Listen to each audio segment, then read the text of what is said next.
As you watch this video, you have definitely had every reason to give up. You know, 2022 is not a year for giving up. It's a year for doing all you can to stay active, to survive, doing all you can to ensure that your family is getting the needs that they always have on their table.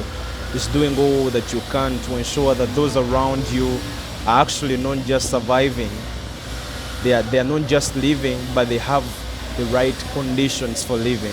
So what happens when you give up? You're going to give up everything. When you give up, you're going to lose out on all the things that you have worked for. So before you give up, before you make that decision to give up, before you say, this thing can't move anymore, think about how far you have come. Look at the things, the nitty-gritties, the things that you have done before. Look at all those wins that you have experienced, the very things that you have experienced, the people that you have helped, the smiles that they have had if you're someone who helps people. Look at the achievements, the small successes that you have got, and let those give you the motivation. Now, people are not always going to be there to motivate you.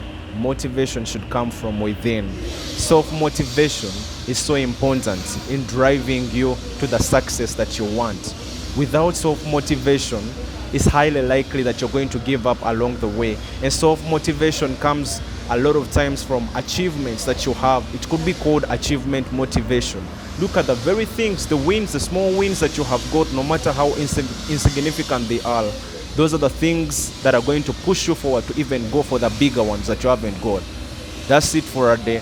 I just want to tell you that we are in this together, and there is no need for you to give up. It could be your academics, it could be a new business, it could be an old business, it could be a school and people have not returned, the turn-up has not been as good as what you expected as a head teacher. It could be something that you're doing, maybe a new farm, maybe a new thing that you're doing, maybe a new relationship. I think it's not the right time to give up because you have already had to bear with a lot. So I love you all and see you. That's what I did for me.